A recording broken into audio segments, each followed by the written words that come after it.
it. It comes off. The Chicago Bulls have won their 6th NBA championship. Tying run at second, 2 out. Palmero over the head of Jenks. Uribe charges, throws, out! And the White Sox have won the World Series.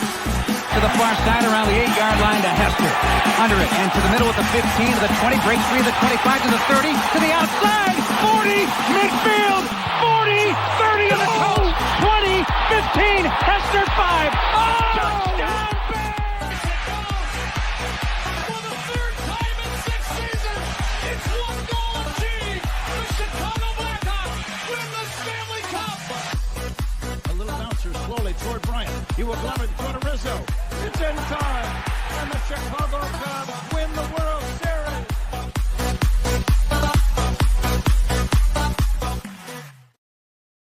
What up, what up, what up? Welcome, Shawn and Maya in the morning on this Hump Day edition. I'm your boy, the SuperBack, Shawn Sierra. Thanks for tuning in. If you're watching us on Facebook Live, well, then I guess you found us on Facebook.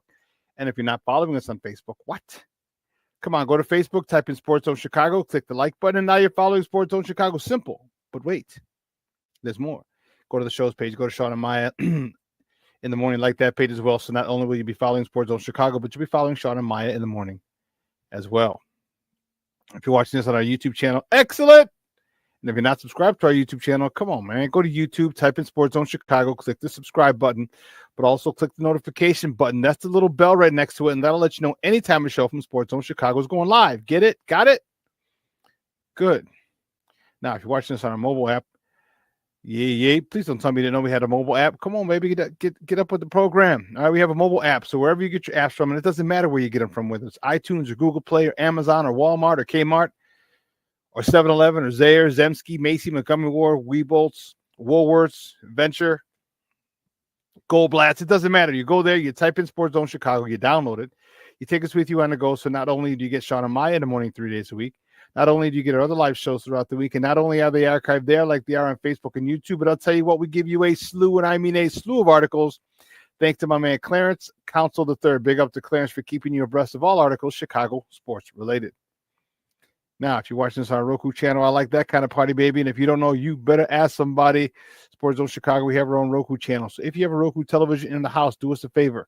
Download Sports Zone Chicago's channel right to your television. Put it there next to the big boys: Netflix, Hulu, Prime, HBO Max, Apple Plus, Disney Plus, Paramount Plus, Stars. Put us right there. Watch us on the big screen. How to run a big screen, right, Mickey? Vicky, now. Now, if you want to tweet the show, you can also tweet us at Sports Zone Shy. That's CHI at Sports Zone Shy. Now, if you want to follow me, just me personally, want to know what I did? Let me tell you what I did, because here's what I did. I made it nice and easy for you folks. Nice and easy.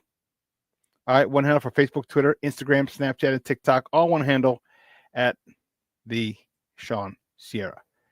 All right, guys, we had a great show, but I need you to get interactive. So whatever platform you're watching us on, whether it's Facebook, YouTube, or our mobile app, leave a question or comment on that platform. It'll come up in your thread. We'll put it up on the screen. We'll incorporate it into the show. And that, my peoples, is what makes this the best Chicago morning sports talk show around. And that's you. So bring them all, baby. Questions, comments, smart-ass remarks, because ain't nobody scared over here. And like the Rock said, baby, don't sing it. Just bring it. Let's see who we got in the chat. It's jumping a little bit. My man, Armando Emeterio, Lara Jr., my man Junior's in the house, checking in early. What's up, Papa? How are you? Thank you for tuning in. Mashawn Walls and then Mickey Ficky House says a happy hump day. What up? Yeah, Levette Lee is in the house. He's checking in. He says a happy hump day, y'all. How you doing, man? Thank you so much for tuning in. I appreciate it. Brandon Schutz is in the house. Welcome back. How are you? Happy Wednesday. Thank you, sir. I am doing well. Thank you for asking. Levette Lee again says hello. She said, what's up, Shawn? What's up, Levette? How you doing? Yeah, so it was let me tell you something. So what happened was, so I got back from San Francisco in the evening, and I wanted to do a show. And then, first of all, it took me a lot longer to get out of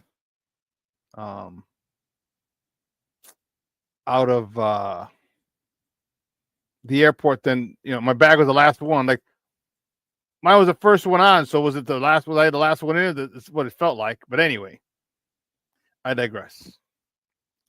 So we get to my aunt's house, and she made us dinner. We're like, oh man. I was like, oh man, it was delicious. And it just, by the time we got out of there, and then I was exhausted, man. Holy cow, was I exhausted. Yeah, I was exhausted. So we didn't do a show obviously on Monday. And then unfortunately I had some stuff to do on Tuesday. So that was also a no-go. But yeah, so I miss you guys. Believe you me, I miss you guys. Yeah.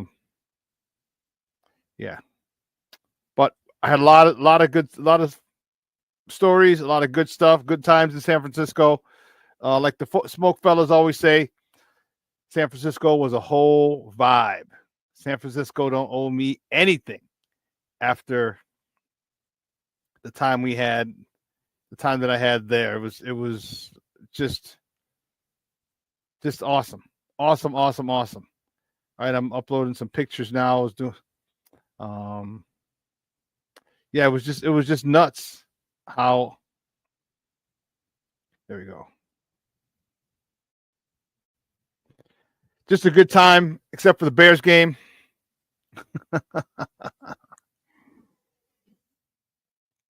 It's great, except for the Bears game. That's all I got to say. James Ford checking in. What's up, James? How you doing, Papa? Thank you for tuning in.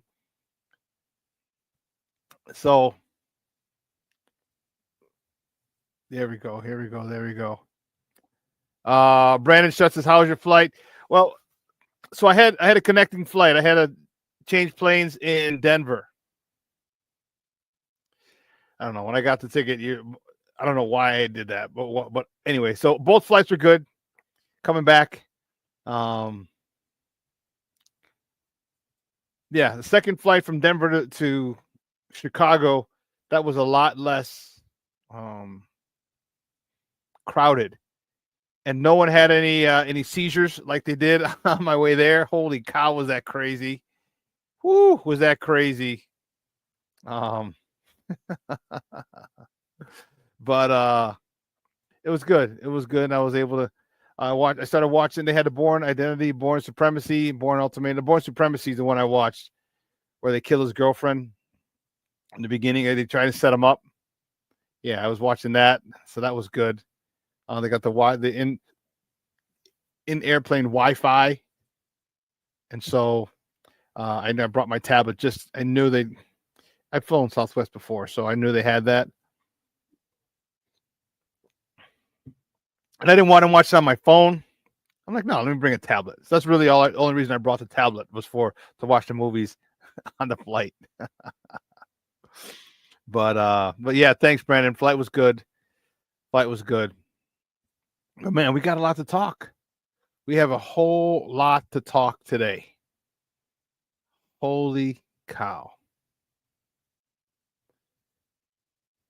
But at 10 o'clock at the top of the hour, my man, our friend, good friend of the program, Glynn Morgan, is going to join the party. We're going to talk all things Bears. All things Bears. What's going on from the game? Because I didn't get a chance to express my feelings and talk to you guys about it on Monday. Wow. So Glenn's going to join us.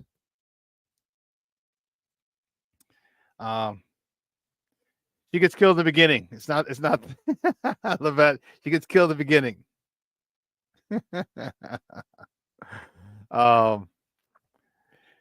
So yeah, Glenn's going to join us at 10 o'clock and talk all things Bears. We got a lot of other stuff to talk too. We got some baseball news. We got some college football news to talk as well. So we have a whole lot of bunch to talk. So as our old uncle Hawk Harrelson used to say, sit back, relax, and strap it down. Because we got a lot of good stuff. So listen, guys, you know how we do the first segment of every show. It's called Top of the Morning. It won't come just when you want it.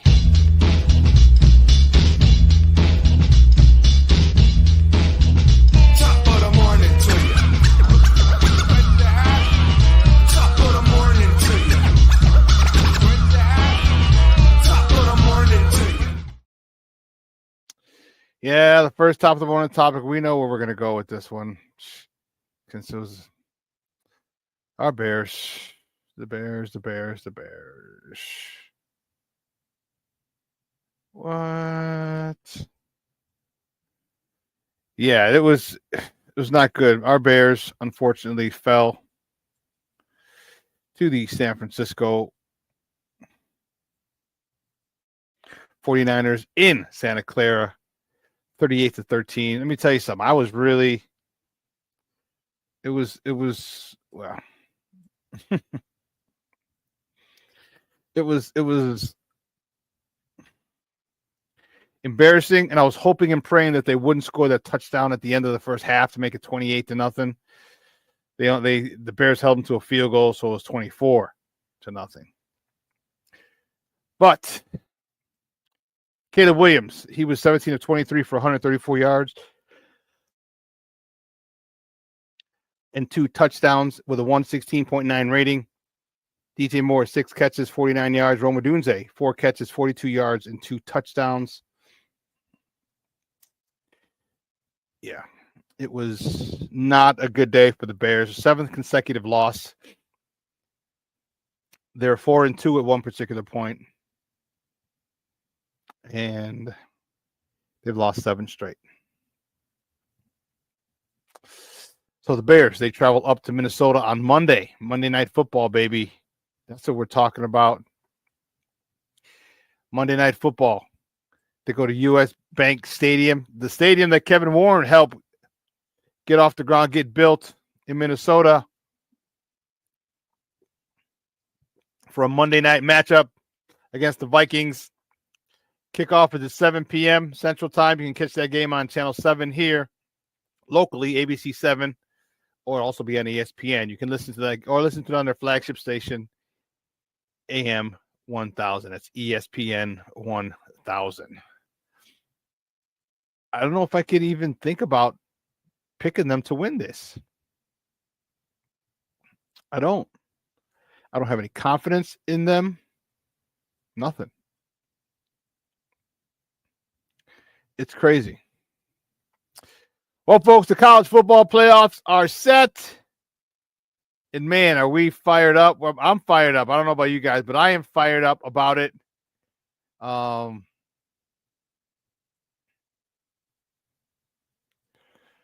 Yeah, so peep this. This was, yeah. I thought I had downloaded the other one. But here's how it plays out. Next weekend is the first round. All right, so Friday night, 7 o'clock, channel ABC Channel 7, ABC 7 locally, and also on ESPN. Indiana travels up to go see Notre Dame, 2 Indiana schools, for the first game in the college football playoff, first round game of college football playoff history. Remember, it was just they had the final 4 first for however long it was. Now they've expanded it to 12. So number 10 Indiana at number 7 Notre Dame, Friday 7 o'clock.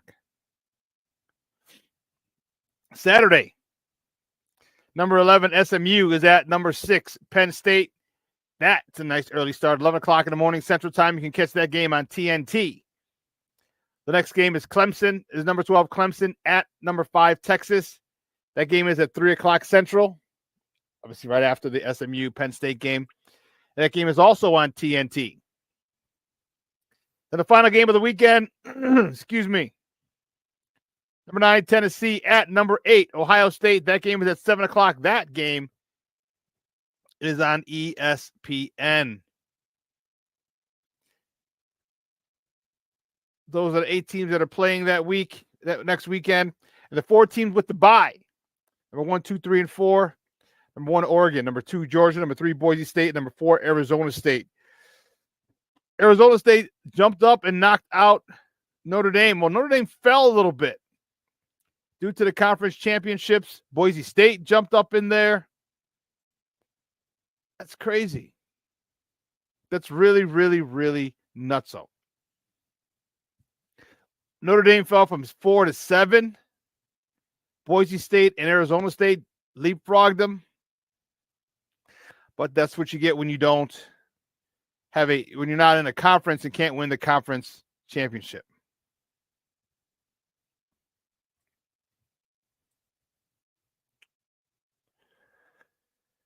Brand, how about some baseball? We got some baseball news coming. Don't worry, Papa. It's coming. It's coming. It's coming.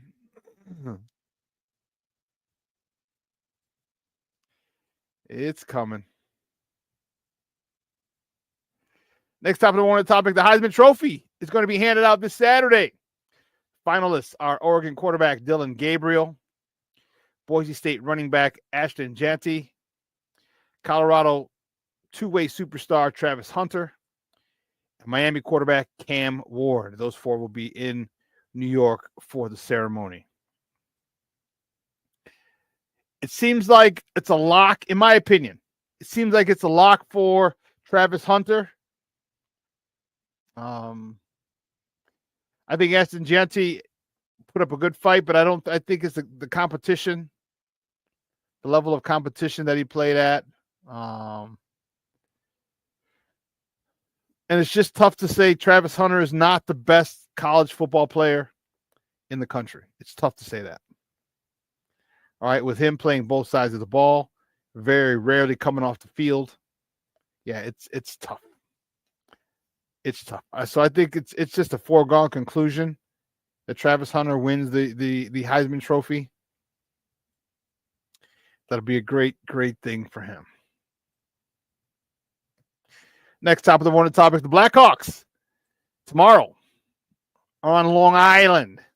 They travel to New York to take on the Islanders. Puck drop is at 6:30 Central Time. You can catch that game on Chicago Sports Network or listen to it on their flagship station, 7:20 a.m. The next top of the morning topic, the Bulls. The Bulls have a nice little vacay. They can hit the practice floor a lot this week. As the Bulls, they host the Hornets on Friday. They have been off for a few days. They're off today and tomorrow. They play Friday. Tip-off is at 7 o'clock Central. You can catch that game on Chicago Sports Network as well, or listen to it on their flagship station, 670 a.m. The next top of the morning topic, here's a sad note. Wow. Ryan Sandberg.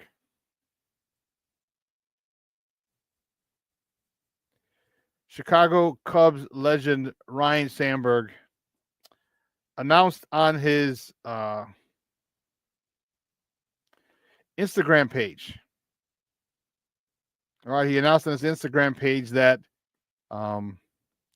unfortunately his cancer has returned and it is spread. Here's what he put. He said, "To my Chicago Cubs, National Baseball Hall of Fame, the city of Chicago, and all my loyal fans, I want to share an update on my prostate cancer. Unfortunately, we recently learned that cancer has relapsed and it has spread to other organs. This means that I'm back to more intensive treatment. We will continue to be positive, strong, and fight to beat this. Thank you for your thoughts and prayers for me and my family. Ryan Sandberg." That's a tough one. And you guys know, let me take this down. You guys know I give Cub fans a lot of shit. All right. And, their team. But I'm not going to lie to you. I was a big fan of Ryan Sandberg growing up. All right. Big fan of Ryan Sandberg. Okay. I just think he was a great second baseman. I just think he was, the way he played the game was fun to watch. Back in was 83, the daily double, Bobby Dernier, center fielder, led off. Ryan Sandberg was second. And they were on Channel 9, so we got to watch all the games. So we wish, thoughts and prayers out to him and his family, because now he's back in the fight again. All right, it's spread to more organs. So much love and many thoughts and prayers go out to you, Rhino. because putting my baseball allegiance aside, this is a human issue and not a sports team issue. So we wish you well. We wish you a speedy recovery. Yeah. The next top of the morning topic, we got some baseball. The White Sox. The White Sox signed Michael Tauchman from the Cubs, a veteran outfielder from Palatine, so local product. So he doesn't have to move. So wherever he was living this past year for the Cubs, he could just stay there.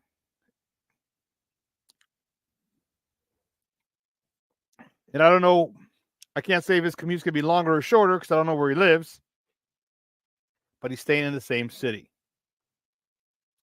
Okay, and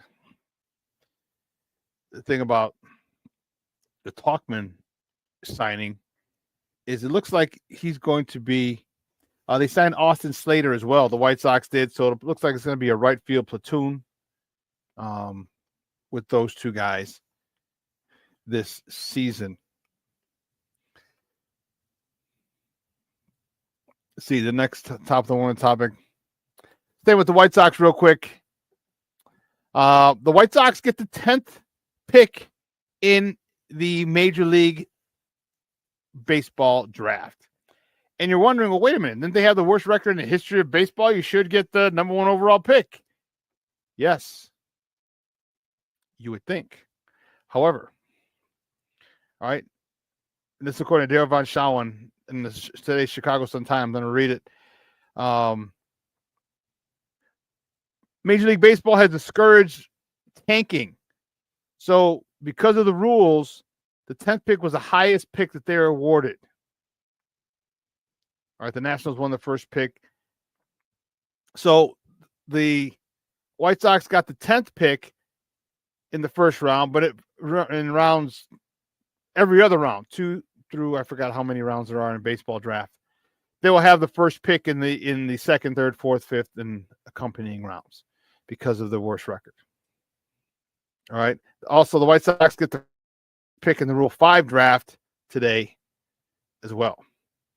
So it looks like you're going to have a chance to pick up some good prospects, some good young players. But the most important thing you got to figure out is who's going to be your manager. Because although the interim manager is going to stay on, he's going to stay on staff. However, he's not going to be the manager. He's going to be a offensive coordinator, I think is what they said. It's like offensive coordinator. What the hell is that? You know, Will Venable is the new manager, and he's keeping Grady Sizemore as the new offensive coordinator. Never heard of an offensive coordinator on baseball, but I guess you can do what you want to do when you're the White Sox. I guess so. Let's see, man. We got a lot more people in the chat. No, I didn't watch The Voice last night. No.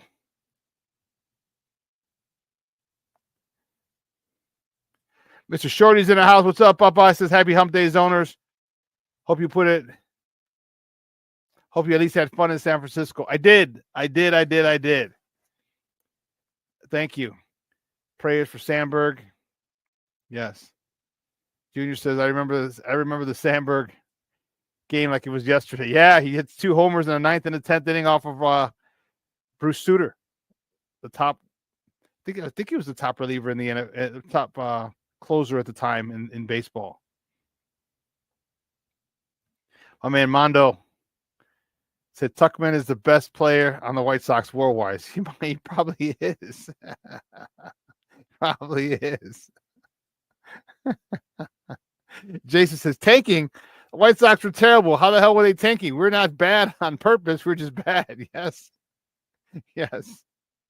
And you know what? And it bit us in the butt because we weren't tanking, and we should be able to have the number 1 pick because we weren't tanking. We just sucked. But MLB rules prohibit that. Yes, I did, Brandon. I was going to mention that as well. a new, or is that something? Arlington Heights passed a new law, or passed a bill where the the Bears, all right, which I thought was really good, they will be taxed at $3 million for the land. And I'm trying to find it exactly, because I don't want to misspeak. But what's the great part about it is that they'll be charged $3 million. I want to say, let me not misquote.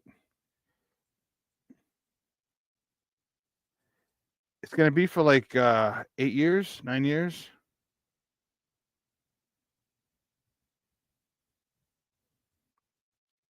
Oh, come on. Now you're not.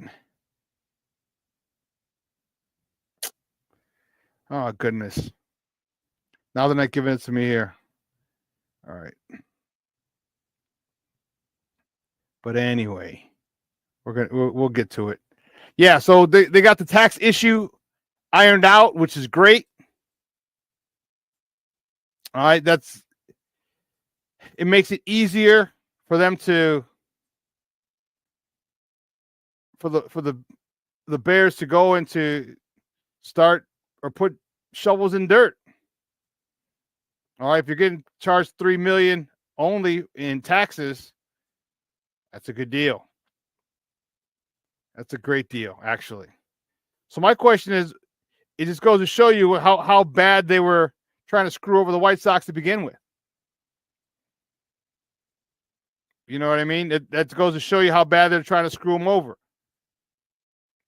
So if you're willing to take $3 million, like, wait a minute, you tax this at 150-something million? Like, what? Come on, man. You guys are crazy. So, yes, I did hear about that news, and thank goodness that they finally came to a resolution. So here's what we're going to do. Here.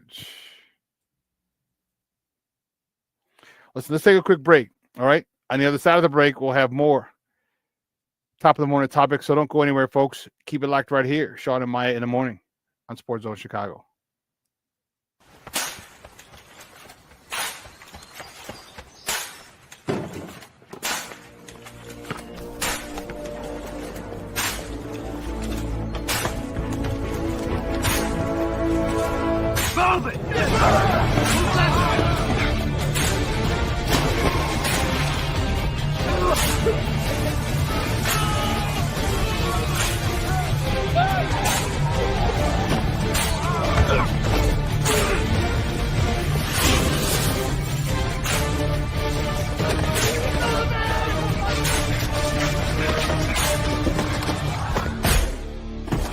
Many will hear the calling. Few will earn the title. United States Marine. The few, the proud, the Marines. Hey, it's your boy, the SuperBack, Shawn Sierra, and be sure to follow Sports Zone Chicago on all social media platforms, on Facebook, Instagram, and our Roku channel. You can find us at Sports Zone Chicago, and on Twitter, we are at Sports Zone Shy. Also, be sure to download our mobile app so you can take Sports Zone Chicago with you on the go.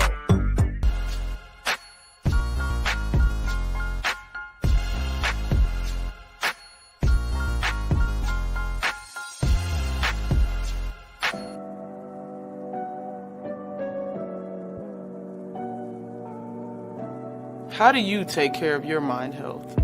For my mental health, I meditate in the mornings. I have my dogs. They're the best. I just find ways that help me just relax. Finding things that make me happy, like being close to my family. I meditate a lot and read books. I have hobbies outside of the game. I'm able to switch off. I'm able to turn my brain off from the game of basketball. Your mind health matters. Your mind health matters. We are looking for a few heroes, mentors, trailblazers, innovators, a passion to change lives, spark curiosity, open hearts, and awaken minds, help students answer the question, who am I? This could be your calling, but this is no job. It's the journey of a lifetime. Be a hero. Be a teacher. Mental health and learning disorders don't discriminate. 17 million children and adolescents in the United States live with disorders like anxiety, depression, ADHD, and dyslexia. Less than half get the help they need to thrive. Help the Child Mind Institute change these children's lives. Visit childmind.org.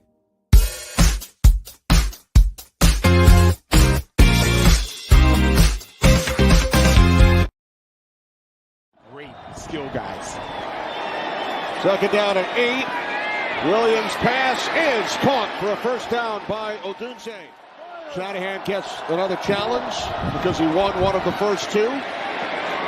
Now the Bears pick up a first down of theirs, number 950. Now the 49ers with a win today. They pick up their 6th win in the second half. Long 9-minute drive to begin the third quarter. Unfortunately for the Bears, the turnover committed by Williams on the last same page. So there's a lot to build on for the Bears offensively. Second and 8 to the end zone. It is caught for a touchdown. Odunze, his second. Here in the second. Welcome back to Shawn and Maya in the morning on Sports Zone Chicago. Those clips courtesy of Fox. Those are our boys Sunday out in Santa Clara. Great job of Steve-O by getting the great job of Steve-O by getting the probably some of the only good play. Where the hell? Oh man, that's crazy. Oh, that is crazy. Let's see. Mr. Shorty said we did the all 22 last night. Here to take away the O-line and D-line suck. Cole Kmet's a terrible blocker. TJ Edmonds, Tremaine Edmonds misses assignments on Kittle all day. And that was the one thing they got on. I mean, the one thing they said, like he's tall, he can run, he's 6'5", and he can run. So he should have been able to stick with man. Man, oh man, oh man.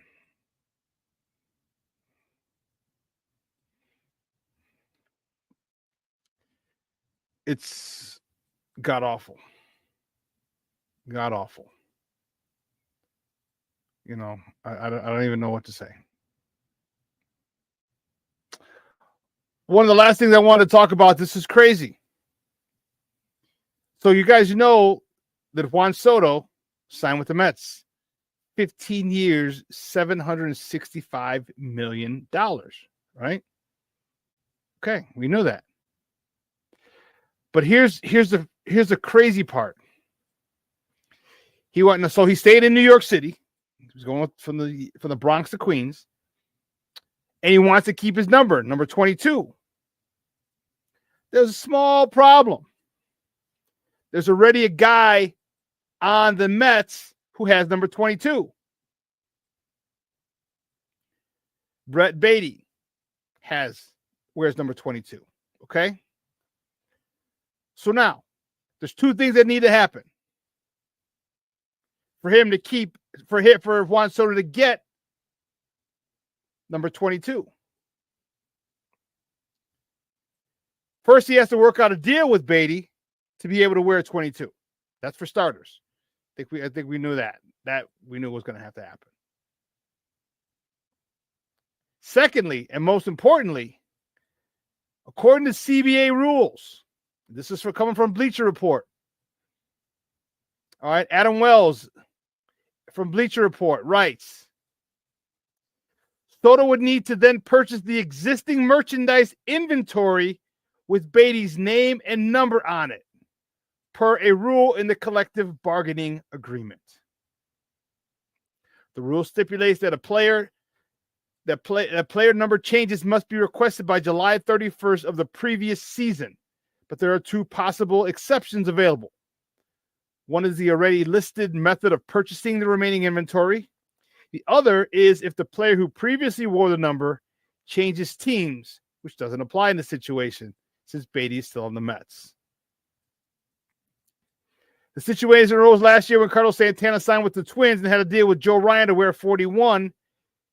Major League Baseball informed Santana he would have to pay $225,000 to buy out the remaining number 41 merchandise with Ryan's name on it. Santana said, forget that. He instead decided to wear number 30 with the Twins rather than pay that amount. It doesn't say how much he would have to pay. It doesn't say how much he'd have to pay.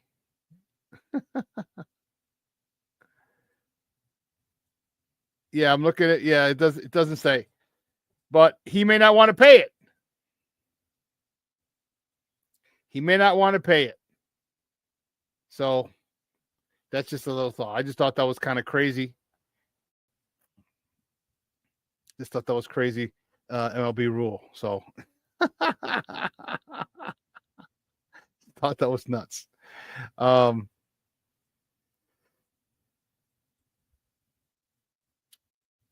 Here was Sunday at the game, Levi Stadium out in San Francisco. I was told I can't say San Fran. The locals don't say San Fran. It's the Bay, San Francisco, but you can't say San Fran. Stadium is gorgeous, gorgeous, gorgeous, gorgeous. Let me tell you something. I hope we get one of these bad boys. I hope we get one of these bad boys. And I know this is an open stadium. We're going to get a dome one. That's fine. But you give the amenities like this. They had some cool stuff outside. Big Nike thing. You see the football here. If you look to the right of the football, you see stairs. So that's actually a slide. So kids are sliding. You see the little kid here by the shoe. Little kids will walk up the stairs, slide down the slide in the football. They had to the left of it, they had a little strip of turf. It was like 20 yards, 30 yards, but they marked it off. It was shrunk. It looked like it was what? They had like the whole 10, 20, 30, 40, 50, the whole football field, but it wasn't obviously 100 yards. They had the kids running, doing stuff like that. I know because some of you guys asked me. This is Mrs. Doubtfire's house. That was one of the things I wanted to see. Here, Alcatraz, as you see. I got locked up in Alcatraz. This was the yard. This was the yard in Alcatraz. This is crazy. And I was wondering, when we first walked in, you saw the showers. When we first at the doorway we came in. I'm wondering how many people got shanked in the shower throughout the years. The same thing. How many people got jumped or beat up out here in the yard? Look at here's the 3 levels of inmates, of cells, I should say. Then San Francisco cable car, which I got to get on, which was dope. So I know some of you guys asked if I had fun. I did. I had a really, really, really good time. I definitely would love to go back. Most likely going to go back. But those are just a couple of pictures from the trip. If you don't follow me on Facebook, make sure you follow me on Facebook. I'm going to upload some pictures today, just a photo dump of a lot of the pictures that I had. Yeah. So it was quite a good time. A good time that I had in San Francisco. Like like the smoke fella said, man, it was a whole vibe. In San Francisco, it don't owe me nothing, man. I had us a blast. I went up to the place called Top of the Mark, the hotel next door to mine, which I stayed at the Stanford Court in San Francisco, and this thing called the Top of the Mark. It's a rooftop. I went there the night before I left just to have a drink and just see San Francisco from a top, because it's all hilly. If any of you have ever been there, it's hilly, and the hills are something unbelievable, crazy. crazy, crazy, crazy. How steep those hills are, and man, let me tell you, I was surprised. Like it took me a while. I went down to get some soup, and man, walking back up those hills, dude, that was insane. And you know what? Here's the weird part. They had. This will be the last thing I'll mention. Dude, they have driverless cars. You're saying what? Yes, driverless cars. Because remember, you're in the tech center of the world for all intents and purposes. All right, Silicon Valley. All right, Google's out there. So look at this car. It's called a Wago. There's nobody in this car. There's nobody driving. So it's got this thing on the top. It's got sensors on the side. And it can hold with 4 people, 3 in the back, 1 in the front. This is a driverless car. And they're all over San Francisco. It was insane. Freaked me out. And here's who I saw after the game. Look, Simone Biles. We were waiting to get in the locker room. Look how short she is, and she's wearing heels.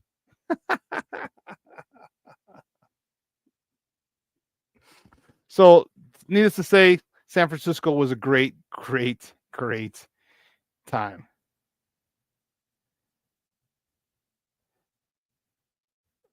Let's see. Mr. Shorty said, looks like a drive-in movie theater. That's funny.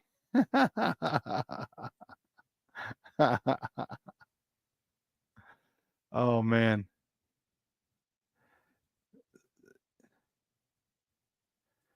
Let's see what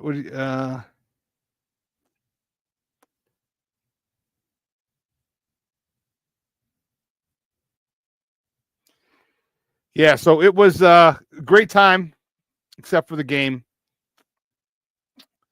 I don't know what else to say. You know, this team looks bad. And one of the things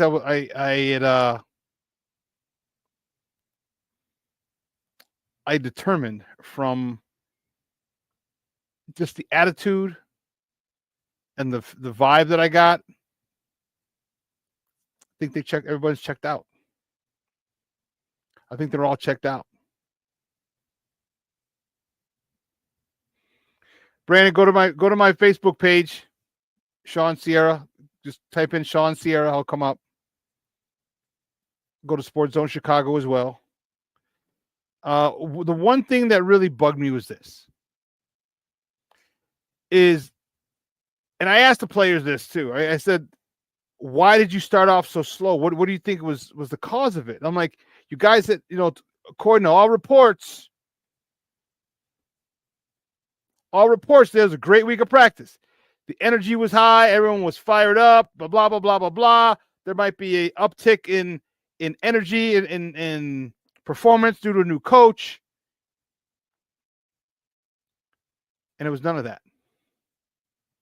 There was none of that. And that concerns me. That really concerns me.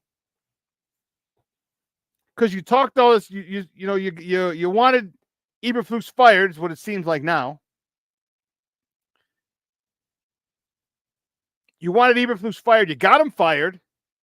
And you're like, oh, Thomas, oh man, he's got our attention. He's direct. He's this, and you're very excited about him being your interim head coach. And you come out and you lay an egg. You come out flatter than a pancake. You come out,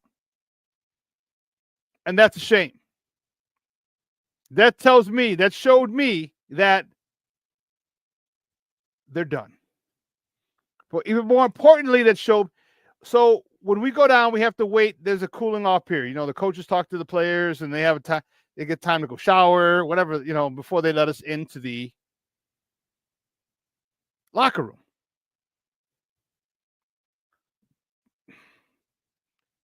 Before they open the door and allow the media in,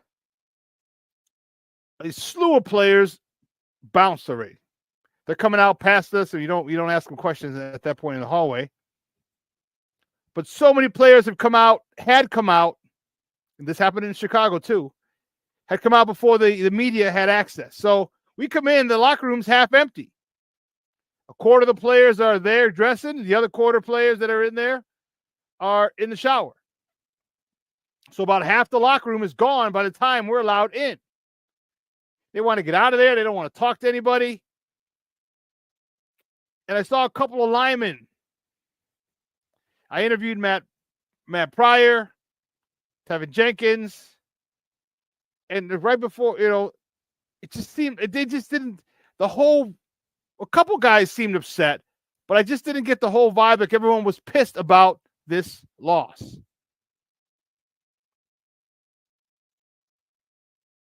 I didn't get that vibe. And that bothered me. Kevin Byard interviewed. We were around him. He seems upset. He seems pissy. Even Caleb doesn't seem that upset about it. I know he's trying to take it and not let this 7-game losing streak beat him down. But man, give me a little more passion. Give me a little more disappointment. Maybe it's just me. Maybe it's just me. I don't know. Brandy said, what time did the game start on Sunday? It started here locally. It was 3:25 Central Time. It's 1:25 out there in California. And the wild thing about it is that at 10 o'clock, games start on Sunday because they're on the West Coast. 10 o'clock, the games start. So we're getting ready to leave to go to the stadium, and the game down at the bar is on. I was like, holy cow. And so they're done by about 8 o'clock, on Sunday. So you can, after the Sunday night game. So, yeah, there's a lot. Mr. Shorty says, very bad. I'm seeing Ryan Poles might resign as in quit. Yeah, I don't know. There's been rumors about it. He doesn't like, this is according to Silverman from ESPN's Waddle & Sylvie. Mentioned this, and he broke this story, just saying he thinks because now there's a different dynamic. Before, he used to report directly to ownership. Now he doesn't report directly to ownership. He reports to Kevin Warren, who's his boss. And not only that, there could be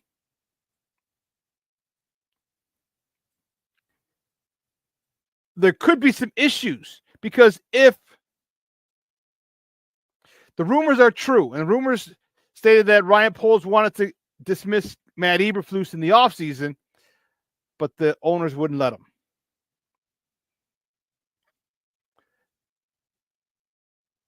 If that's the case, come on. And then when Eberflus finally got fired, if Eberflus or if Poles wanted Eberflus gone before then, he's going to want him gone after the last game, the Detroit game.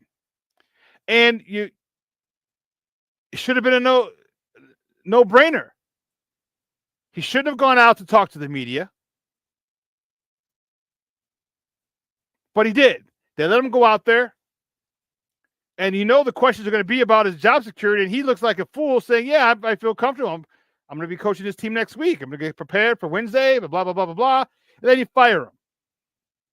Because they're in a meeting deciding, well, who are you meeting with? You're the general manager. You should be the one making that decision. You, as the general manager. You should be able to do that. You shouldn't need Kevin Warren's approval. You shouldn't need George's approval. That's in your job description.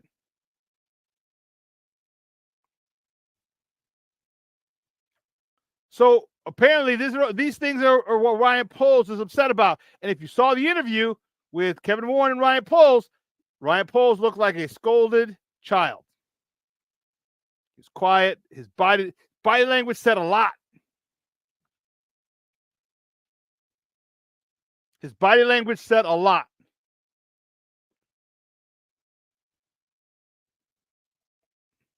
And some people said that there was division in the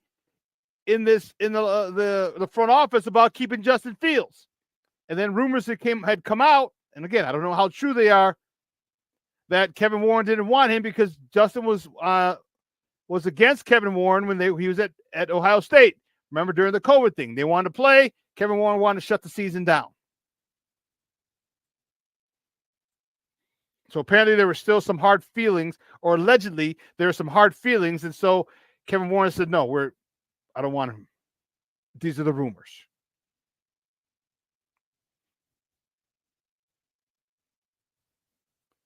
So if that's the case, who's making the decisions? Still the McCaskies? How dare you make decisions and come and tell us you don't know anything about evaluation? You're not a talent evaluator. Well, then don't make decisions. This is why we can't get our hopes up, because what coach is going to want to come here? What coach is going to want to come here? Knowing that the McCaskies make all the decisions. What GM is going to want to come here? Because Ryan Poles, his seat is very hot right now.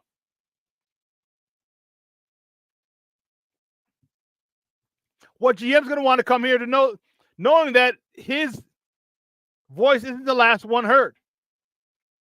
The McCaskies override anything he says.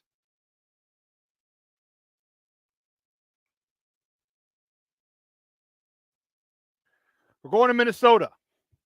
Brandon wants to know who we're playing Monday. We're going to Minnesota Monday Night Football.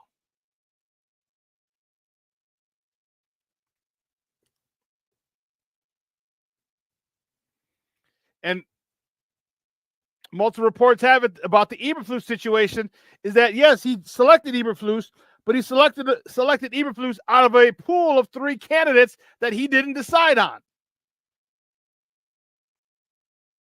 Because they interviewed Eberflus before they interviewed Ryan Poles.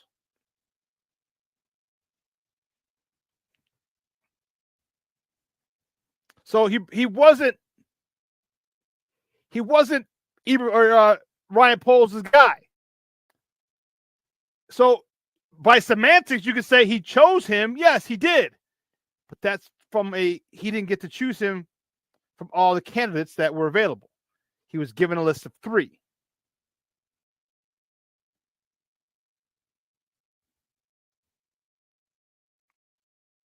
And it's coming out in the media. It's coming out. It's leaking out. You know the old saying, if it gets out, it's because they want it out. If it gets out, it's because they wanted to get it out.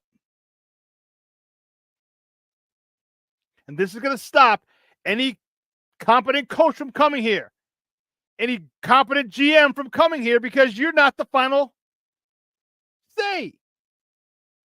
If you're the GM, you decide how this team is constructed.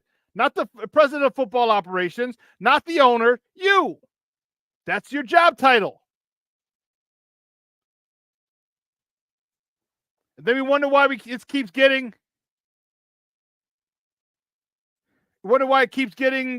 screwed up all the time.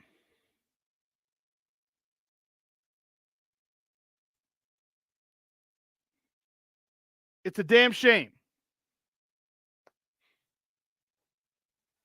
And as far as, you know what, here's what we'll do. We're going to take a quick break.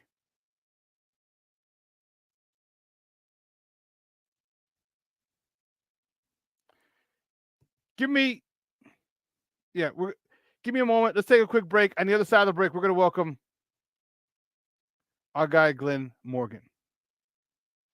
My draft analyst. He was with NBC Sports Chicago. He's doing work at the Big Ten Network now. So do me a favor. Stick with us. Don't go anywhere. Keep it locked right here. We'll be right back with Glynn Morgan on Shawn and Maya in the morning on Sports Zone Chicago.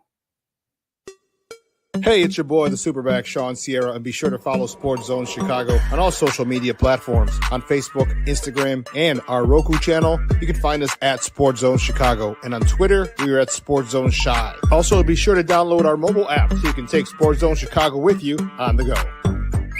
Time out. How are you feeling right now? Happy? Excited? Angry? Overwhelmed? One of the best things you can do for your mind health is to name what you're feeling. It can sharpen your awareness and help you talk about your feelings with someone you trust. Here are 3 questions to ask yourself. Where are your thoughts right now? In the past, the present, the future? Do you notice any sensations in your body? Is your heart beating fast? Is there a flutter in your stomach? Or are you fully relaxed? What do you need right now? Time with others? Time to yourself? Remember, there's power in this awareness. So find ways to identify what you're feeling today.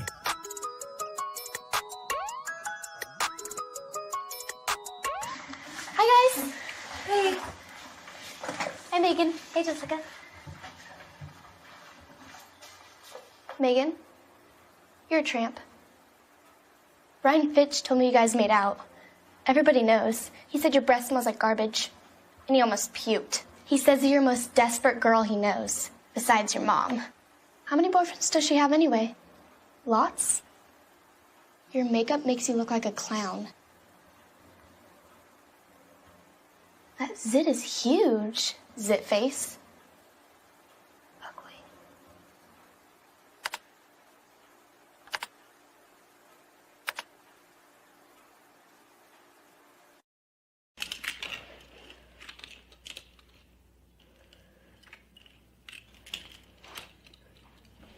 Hey, bud, what you doing? I'm playing with cars. Cars? Can you show me what a car does?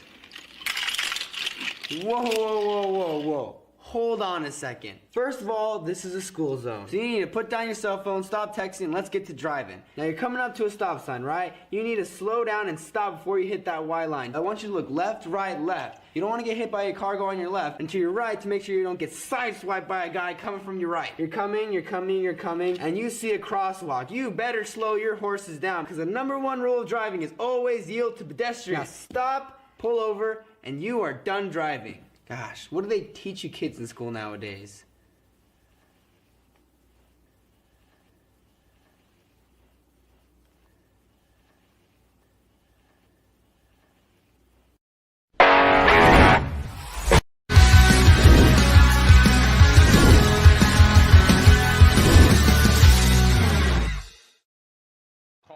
Great job he's done as well, helping out with Thomas Brown. Second down and 3.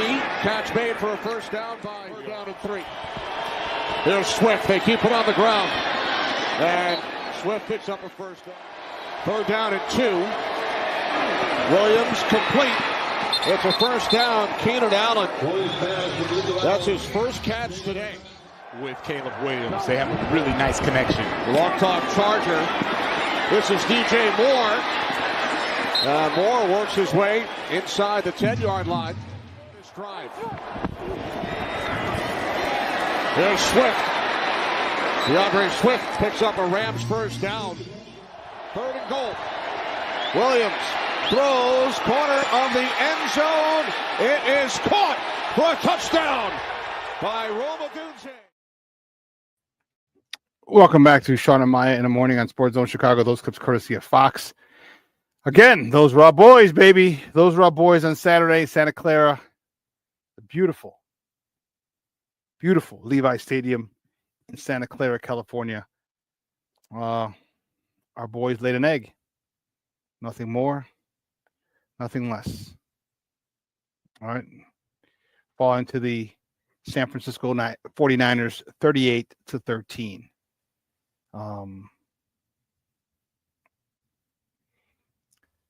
Yeah, I don't even know what to say. I don't even know what to say. You know, excuse me. The disappointment is palpable. Excuse me. And it just seems, as I was saying before we went away to break, it seems like people have given up. They've checked out. The players have checked out. And so here's the one thing that I shouldn't be surprised, because I was on a podcast last night with Terrence Nichols, Chicago Clubhouse podcast. You can go back on my page and check it out. It's on my page.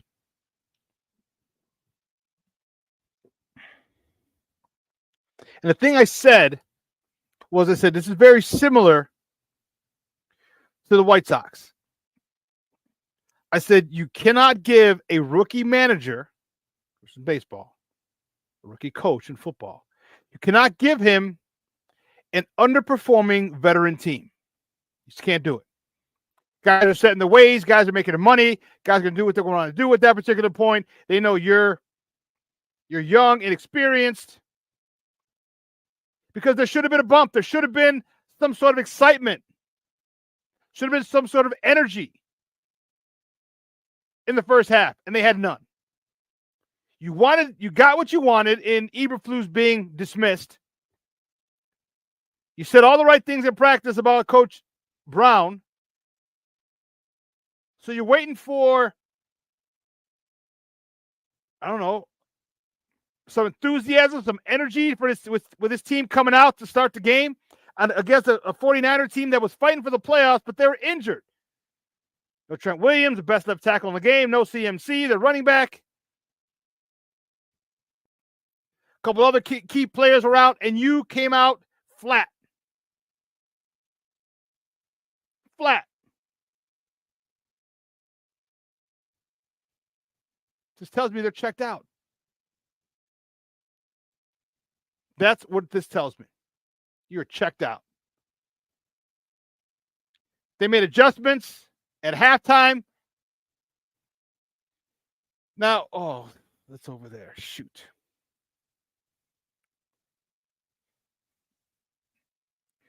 Nine plays. You come out at halftime, and let me tell you something. What they did, whoo. 9 plays? Or no, 15 plays, 16 plays. What was? I'm sorry, 16 plays, 70 yards, 9 minutes. That's where the 9 comes from. 16 plays, 9 minutes. It scored a touchdown.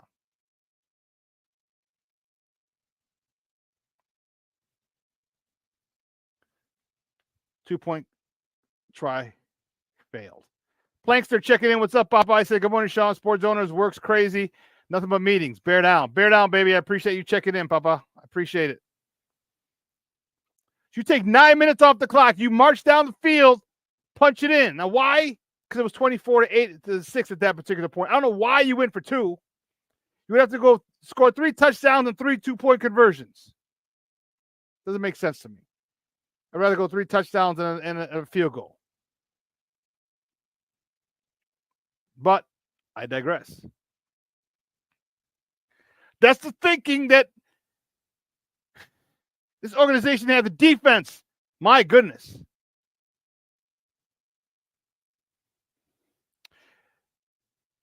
You know, the defense,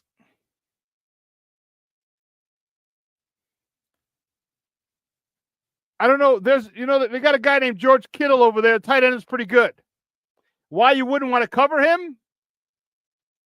Why you wouldn't, even if you're in zone, why you wouldn't want to stay with him a little longer? I don't know.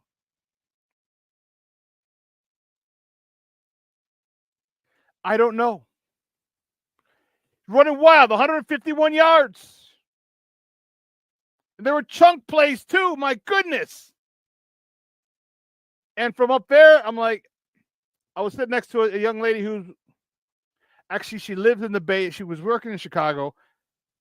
She moved to the Bay Area about a year ago. She was working with, I forgot who. She was doing some work for the Marquee Network. And I have a tendency to talk when I'm up there. because I see it. I see things developing because you're up there and you see receivers going to open spaces to the soft spot.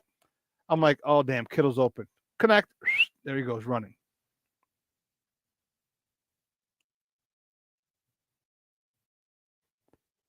This defense, which was a bend but don't break, broke. I'm telling you, I was so excited that they settled for a field goal on the last drive of the first half. Because had they punched it in 28-0 at half, 24-0 is bad enough. Don't get me wrong. But 28-0 looks a hell of a lot worse than 24. Because you know it's 4 touchdowns that you gave up. So this defense, they've checked out. Tyreek Stevenson, ever since apparently his ego's hurt. Because he hasn't played for shit ever since he was screwing around in that Washington game. And cost us the Washington game. Cost us that last play when he's jagging around with the fans and goes over and tips the ball when he should be behind the scrum defending any receiver who's back there. You mean the guy who caught the ball? Yeah, that guy.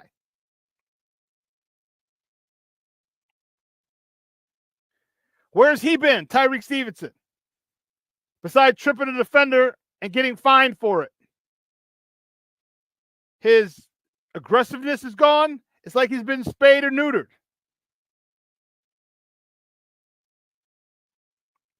He played with an edge. And where's the leadership? That game, that play changed this season. Changed the course of this season. That play. That play and that play alone. Because if you stop that, you go to Arizona, you're ready to roll. You're 5-2. You beat Arizona. You beat 6-2, 7-2. You're 7-2. Just where I predicted they would be after 9 games. They're 4-2 right there. Like, okay, good. They're on pace. It's got to win these next 3. Nope. That play, that single play,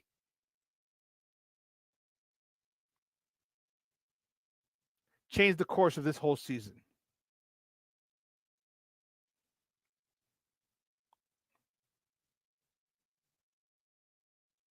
So now what do we do? You know, they say they respect Thomas Brown, but they don't respect him. He's young. He's new. If you respected him, you come out with more energy than you did on Sunday.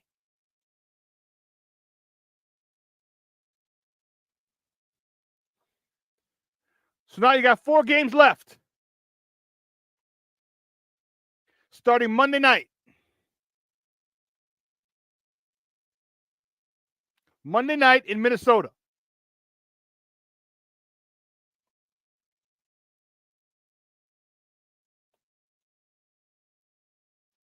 I'm scared to see what they're going to do to us. I don't think I can pick the Bears to win any of the remaining 4 games.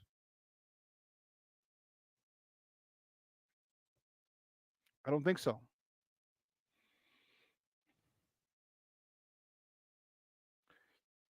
Because after that, you got Detroit at home the following week.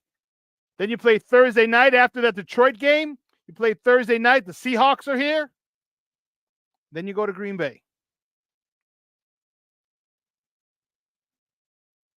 Then we go to Green Bay. I can't pick them. I'm probably going to lose a bet. I'm going to lose the bet. After that Hail Mary, my cousin said, big shout out to Gabriel Ortiz, my cousin Gabby.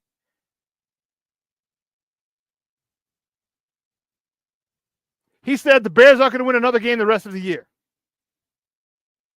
I said, bro, stop it. At least one. He goes, I'll bet you dinner. I was like, and then my other cousin said, no, we're going to bet this week.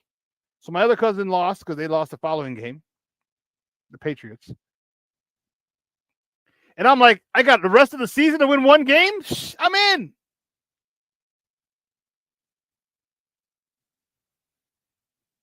It looks like the Bears might not win one more game. So if they don't win another game, they will be on an 11-game losing streak. 14-game losing streak with this general manager and an 11-game losing streak with this general manager. It's not good.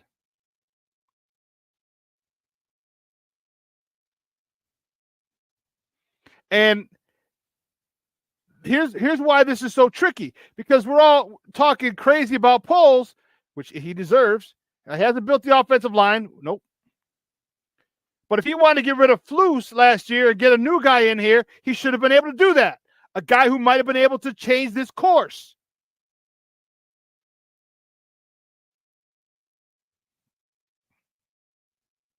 So now what do? Is the development of Caleb the only thing? Do you give a damn about wins or losses?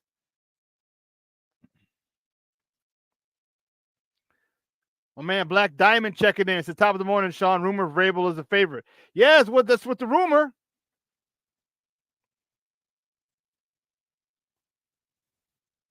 But here's the question. Who's going to be his offensive coordinator? And who's going to be his defensive coordinator? What scheme are we going to run? Because if he switches to a 3-4, we're screwed. We're screwed.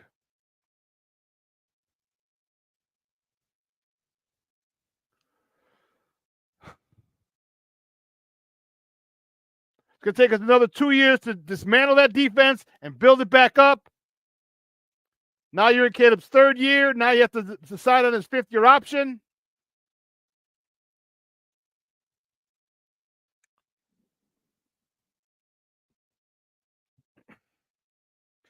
All this would have been avoided if you did what I told you to do, and that's trade the pick, get the haul.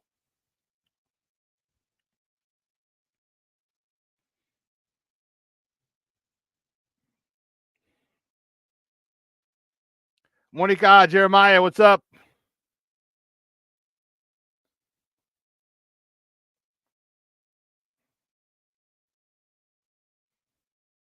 So, what do we do? As fans, what do we do? What do you do as fans? I mean, we're going to tune in, but how are we supposed to feel? Knowing this organization sucks, knowing the McCaskies are still making personnel moves, blocking personnel moves, because they don't want to pay two coaches at the same time. Well, guess what? That's the cost of doing business. See, there's a lot that's fucked up about this Bears team. You don't want to pay two coaches at the same time. I don't have a problem with that. And it's not my money, but I wouldn't have a problem with that if you got the wrong guy out and the right guy in. But you're going to keep the right guy in because you got to pay him? What kind of nonsense is that? What kind of nonsense is that? You keep the wrong guy in there because you don't want to pay him for not working. That doesn't make any sense whatsoever. None.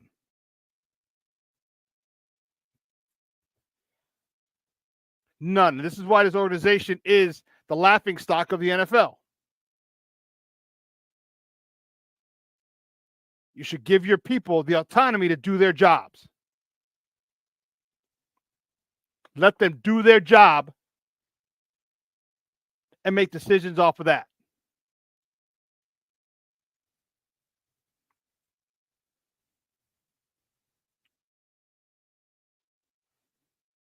Because this defense, are they going to show up next week? I mean, this Minnesota team, we know what they got. And we're what, a field goal away? Like our last meeting, that the 3 losses in the division are at a combined total, are of a combined total of 7 points between the 3 losses. The 3, Green Bay, Minnesota, Detroit. 7 points between all 3 of those. But that's what Eberflus calling the defense. And with the defense not giving up, I feel they've checked out. I don't think there's anything Coach Washington can do on the defensive side of the ball. I don't think there's anything that Thomas Brown can do on the offensive side of the ball. Because I asked the Matt Pryor, I asked Tevinjenkins, I'm like, why the slow start? They're like, oh, we got to execute better. And so I followed up with a question. I said, wait, so did they run anything that you didn't see on film? Did they come out in different fronts? And they're quick. No. They ran everything we saw. So you saw everything on tape. They didn't do anything different, and you couldn't block it. Okay. They both said that, Matt Pryor and Tevinjenkins.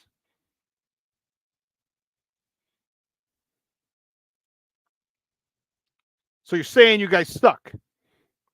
You're saying they have more heart than you. You're saying you can't get to your assignments. You're saying you can't do your job properly. Because if you saw it on film and you told me you did, you're adamant about it. Like, oh yeah, they didn't do anything different. Then block them.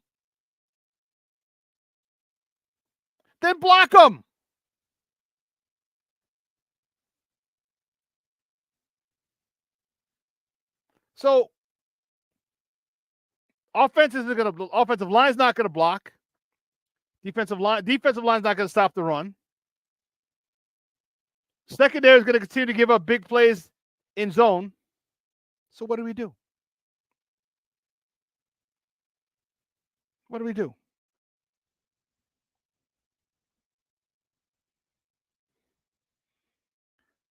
The Bears have a first rounder and 2 second rounders. The second rounder should be at the top. That's Carolina. That should be the top of the order. Top 2 or 3. Okay. I strongly suggest to the Bears that you take 2 offensive linemen and a defensive lineman in those 3 picks. Strongly suggest. Because this is what happens when you construct a 7-on-7 offense. This is what happens. You construct a 7-on-7 offense. Don't worry about the line. We got 3 good receivers. We got tight ends. We're good. We got running back out of the backfield. We're good. This ain't 7-on-7.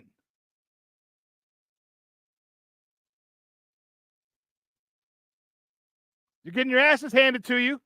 Can't protect your quarterback. He's outpacing his sacked about 80 times this year. 80 times. Are you freaking kidding me? Part of it's his fault, don't get me wrong, but 80 times.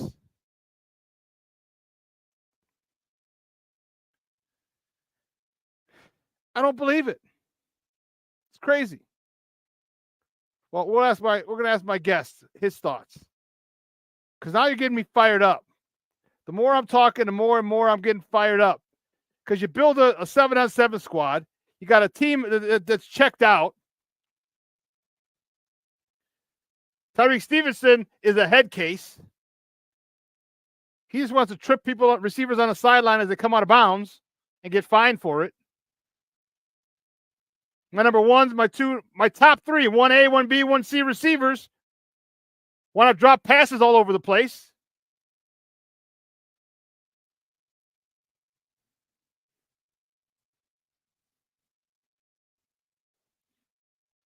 But you want this quarterback to do good. Well, I'll tell you what, he damn sure ain't going to be generational when that shit's happening. You're 1A, 1B, 1C, all dropping passes. Did they give up 2? I don't know. But you know my guy, he's a good friend of the program. draft analyst, was over at NBC Sports Chicago. Now he's doing some work for the Big Ten Network. You can find him on Twitter at True Glynn Morgan. Guys, let's welcome back to Shawn and Maya, Glynn Morgan. Glynn, what's up, Papa? Good morning. How you doing? I'm managing. Bro, I feel like you're yelling at me. and I deserve it. I deserve it this morning, man. My apologies, bro. My apologies. No worries. It's okay. Yeah. It happens to the best of us, dog. Whoo. Yeah, why'd you stop? I mean, keep going. I mean, you laid it all out there. Everything you said, it's crazy, man, because these grown men are little kids. You know, everyone's acting like they're 12 years old. It's crazy. I don't. The disintegration of what has happened this season is inexplicable. Something that, you know, I'm gonna sound like Hawk Harrelson. All my years, I had never seen anything like this. I mean, from one play, Glenn, one play did all this. You know what? It seems like it's from one play, but clearly there are so many underlying things that we didn't see. That one play was like the little crack in the dam, and you try to put your little finger on it, another crack happened, another crack, and now it's just starting to explode. And it's really unfortunate because a lot of talented coaches, talented players, they're going to end up losing their job because of it. It's crazy because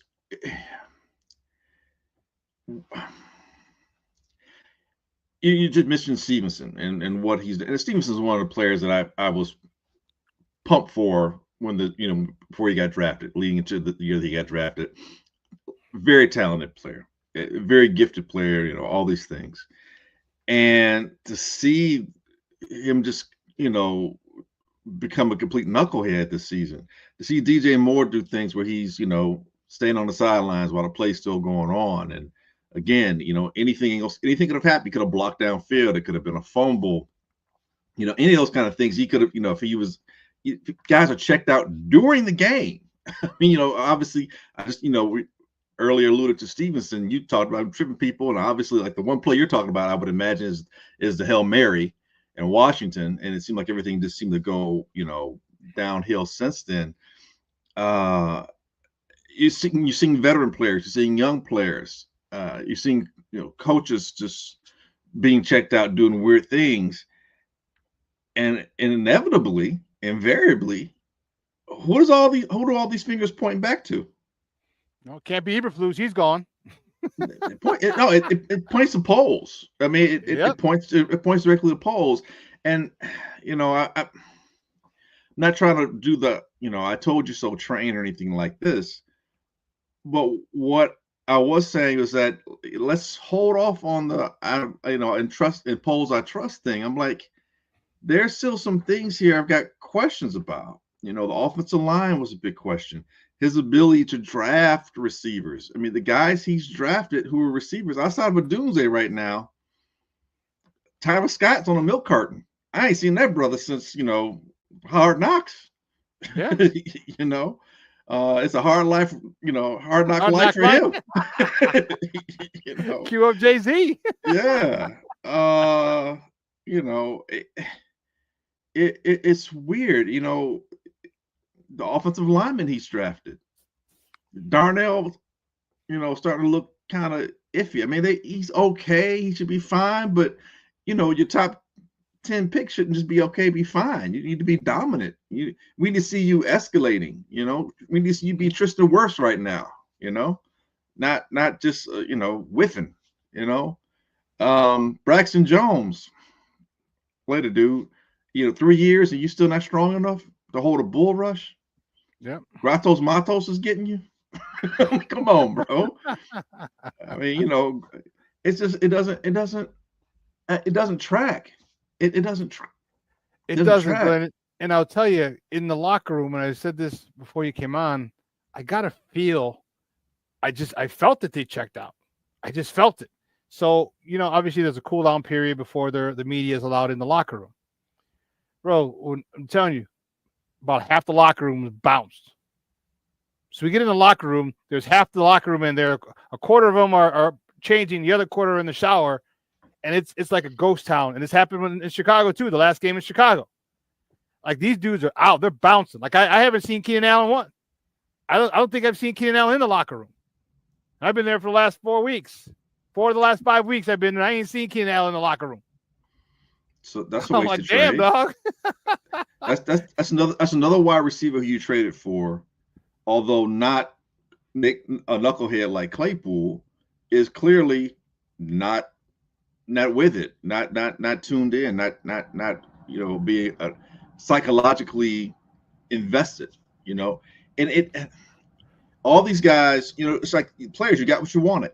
Eberflus is gone, and everyone's supposed to be ride or die with the coaches that are there. Really, that's how you guys ride or die?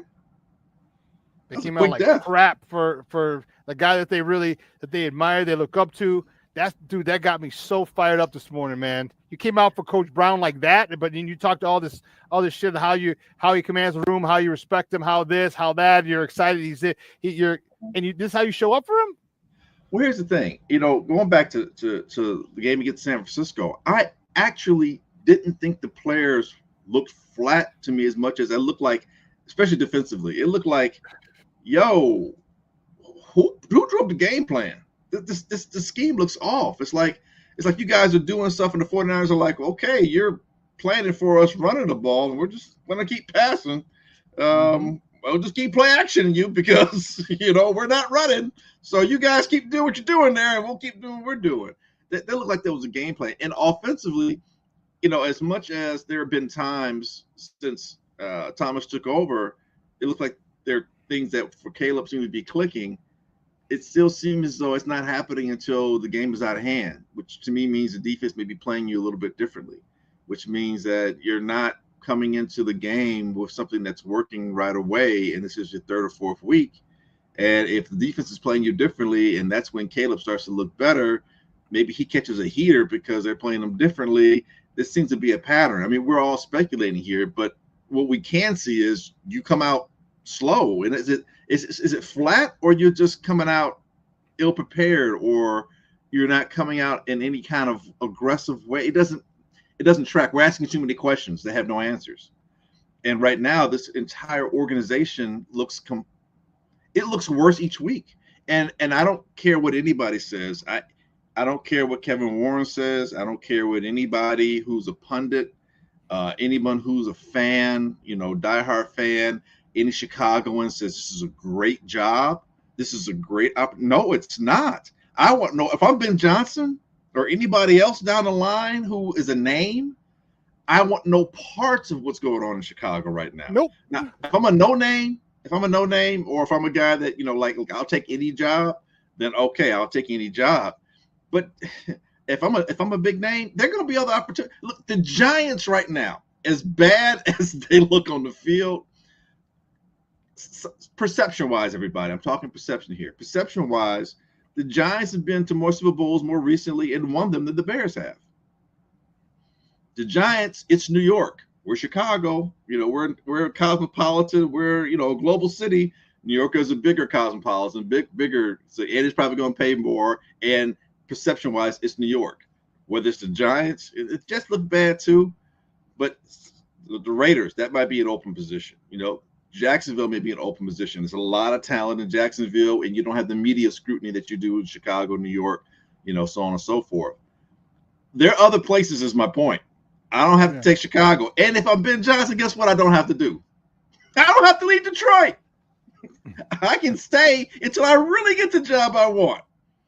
Yep. So don't think just because, it's Chicago and because you have the most recent number one pick. Guess what's going to happen next year? There's going to be another number one pick who's going to be a quarterback next year, and probably the year after that, and arguably the next 7 years there'll at least be 4 to 5 quarterbacks will be number one picks. So don't think that having Caleb is necessarily going to be the lure in your fishing pond that you think it is. There's a bigger pond out there, everybody. Yeah. And there are other places out there that are going to be attractive or as attractive we'll pay more, we'll treat you with first class and fly you in first class and not coach. I mean, I'm just saying, dude, it's and don't tell me, because we got the stadium. Dude, you've been having this stadium since like before the pandemic. And I guess that economy, is happening, so we're not getting the stadium yet. We're a laughing stock. And from Hard Knocks to now, it's like that's just a mirage. That seemed like it happened 10 years ago. And the perception is, offensively, if you're a quarterback or a wide receiver, Chicago is the place you go for your career to die. You had, who? If I'm a free agent, look, man. You know what? And this is not an "I told you so." As I say this, I'm prefacing that, but I'm referring back to it because it's like, the feeling I had.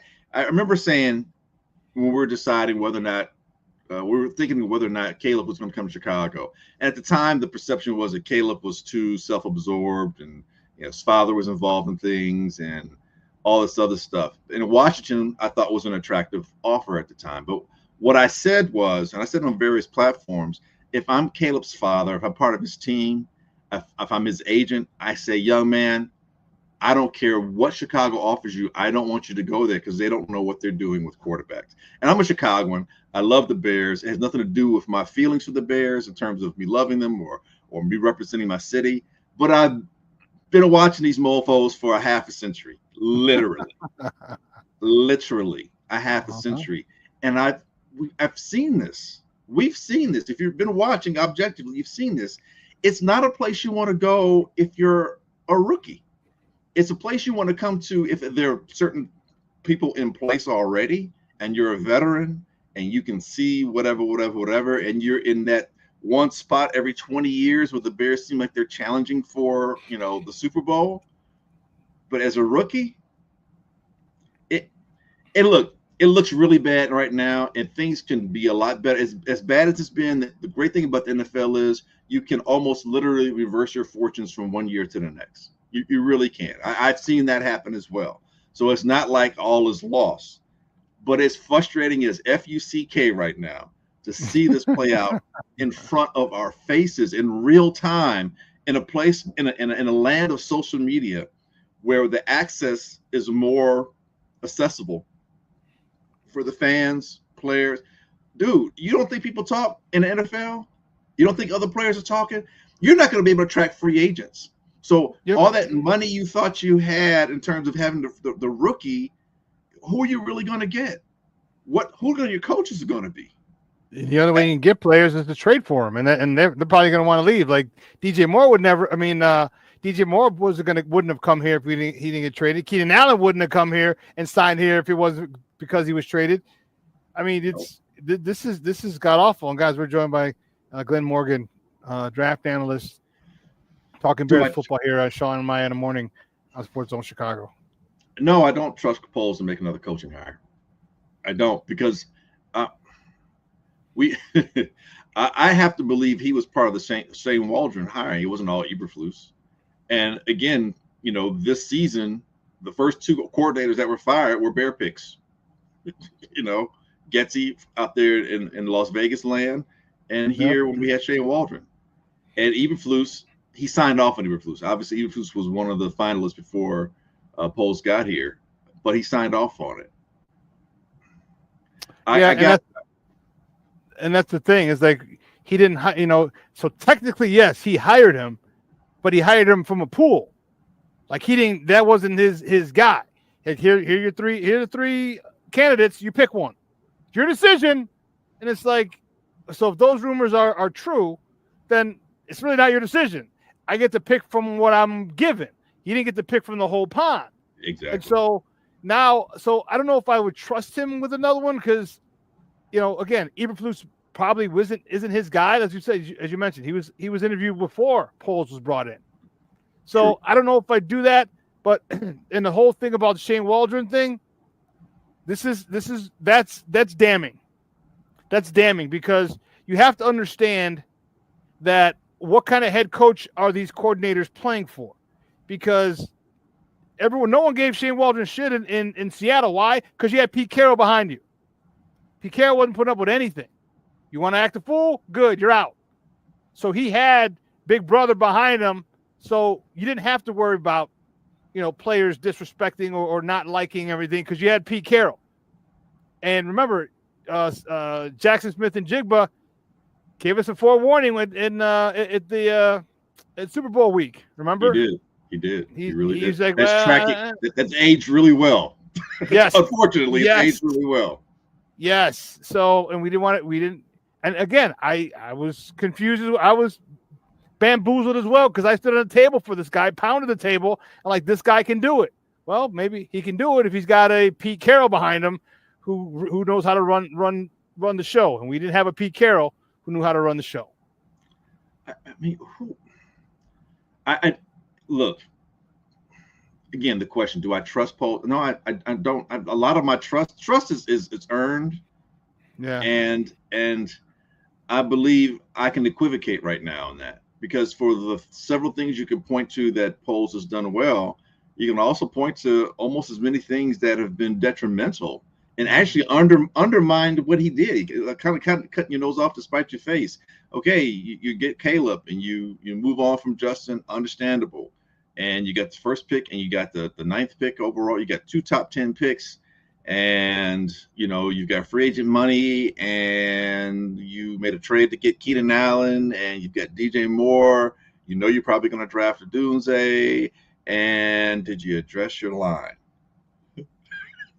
No, you didn't. Well, you did. I take that back. You did. You made trades to fix areas you thought were the weak areas. Journeyman. Yes, journeyman. And you cut your nose off to spite your face. And you're a former offensive lineman. You came from Kansas City, where you saw how they built in the trenches. And I believe he was there on the staff when they lost the Super Bowl to the Buccaneers. And you saw what happened. Tom Brady. Right. And you saw what happened to Mahomes. His 2 tackles. 2 tackles were gone. And how, no matter how great you are, you can't do anything with our offensive line. And yet, here we are, 3 years into your regime, and I think you only have 2 top 100 picks at offensive line. At a position that needs 5 people, you only have 2 top 100 picks. 2? 1. All right. No, there was one guy, a top 100. There was a guy, another person, I think was like 70 in the. It's only 3 rounds. Yeah, I think okay, so top 150. Plus. I apologize, Okay. Top 150. Yeah. Okay, yeah, because you got. Don't forget you had what's his face. You got Braxton Jones, but he was 5th. He was 5th. There was someone else that was taken. I think it was like top 150. It was like in the 80s or something like that. I can't remember the name right now. You can fact check me later if you want to, by all means. Because we were talking about this yesterday, is that you can't, and I didn't mention it with you, but I'm looking for it, and don't think I'm ignoring you. I'm looking for it, and there's a reason Detroit is where they are. Oh, there's a reason. There's a reason, because they got 3 first-rounders. Crazy. Well, so you invest in the offensive line, and you have your offense run smoothly. Does anyone else know about this? Anyone else know about that philosophy? Because it's frustrating. Well, the Cowboys dynasty, back when they had Emmett and Irvin and Aikman, that offensive line was invested. Bingo. And even to this day, the Cowboys still invest in offensive linemen. And just because you get a first round doesn't mean it's going to work. I get that, but the more you have, the better your opportunities are. The higher your picks at that position, the better you have an opportunity. I remember several years. Again, I only have my best friend to co-sign this with me, but I was talking several years ago when Campbell first got there, and I saw the first couple of years of what they were drafting, both lines, offensive and defensive. I said, "Ooh, man, dude, if anyone's paying attention, they're going to be a problem." He's like, "What are you talking about?" I'm like, "Dude, look who they drafted." He's like, "Dude, I don't know who to draft. I don't watch that stuff." I said, "Dude, these offensive linemen." I'm like, "Bro, the fact that you can draft Penei Sewell and make him a right tackle when everyone thought he was going to be a left tackle coming out, shows you how talented that offensive line is going to be." And it's look, I don't want to get into the shoulda, coulda, wouldas, which I sort of pretty much kind of did already.